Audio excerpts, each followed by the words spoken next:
খাদ্যে মারি দিস মানে প্রবাসে আসছি খাদ্যে মারি করতে এসে কি কাজ ছিল না কাজ করে খাইতে পারলাম না, এটাই তো আপনাদের প্রশ্ন।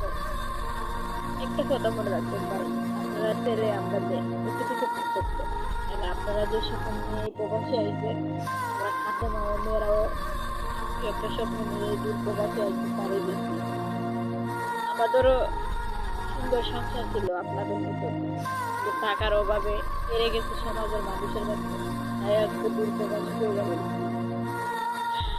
জানেন, সারাদিন কাজ করে একটা ভাত খাইবার সময় পুরো ভাতগুলো দেখে থাকে, ওই ভাতের মাঝে একটা ভালো ভাত চালাই তো বলবো ভাত খা।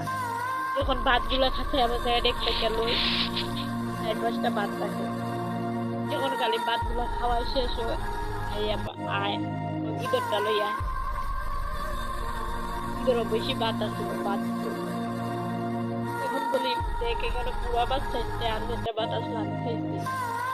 5 চাল রান্ধে আপনি 5 চাল বেঁচে রাখবে, 5 চালের মাঝে 12 জন মানুষ খায়। 12 জন মানুষের মধ্যে বলুন আপনাদের কে যে বলুন 12 জন মানুষে যদি ভাতগুলো খায়, টাকা দিলে কোনো ভাতটা 5 চাল বেঁচে এর মধ্যে শুধু কাপগুলো দিই। আচ্ছা বলে পাতিলে অনেক ভাত ছিল, আমি বললাম না পাতিলে একটা ভাত ছিল আমি খাইছি না, আমি তো গেছি মিডিয়াম, মানে ও বেশি ভাত তো গেছে। যখন এই ভাত খাই এমন হয়েছে ভাত খাইছি না বিষ খাইছি, ভাত খাইলাম কি করবো। আমি এইভাবে কাঁদতেছি একটা প্রবাস করতেছি আমার ফ্যামিলি শুরু করে দিচ্ছে। আপনারা কথা সাথে সাথে বলেন একটা খাদ্য মেয়েরা খারাপ, খাদ্য মামারা খারাপ হইলে আজকে এইভাবে থাকলাম না, এই বাসা থেকে অন্য বাসায় যাইতে পারলাম না, পলাইয়া চলে যাইতে পারলাম না। যাই না কি জন্য জানেন, বিয়ের থেকে খারাপ বাজাবো শাড়ি করে নির্যাতন করে, এই কারণে আল্লাহর কাছে বিচার দিয়া দিয়া তৈয়া দেয়।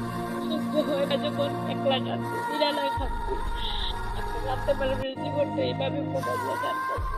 তাই সুখ আমাদের, তাই সুখ জেলের মতো বন্ধু থাকবে, ঈদ বলো চাঁদ বলো আমাদের মতো কিচ্ছু নাই, একটা বালা কাপড় কিনতে পারি না। ওরার পাঞ্জাবি ওই দেশের পাঞ্জাবি কিনতে থাকি, পাঞ্জাবি জীবনে কিনছিলাম না। আর আপনারা বলেন আপনাদের খারাপ, আমরা বেড়ানো ফ্যামিলি করতে আইছি। আপনারা তো দেশে চললে পিড়া খাইতে পারেন, ছেলে মানুষ প্রবাসী আসছে নিজে কিনতে টাকা দিয়ে পাঁচ করতে পারেন, একটা প্রবাসী মেয়েরা নিজের জীবনটারে দেহটারে সুস্থ করে রাখতে ফ্যামিলি সুন্দর করতে। আপনাদের যদি ভুল হয় আমার ক্ষমা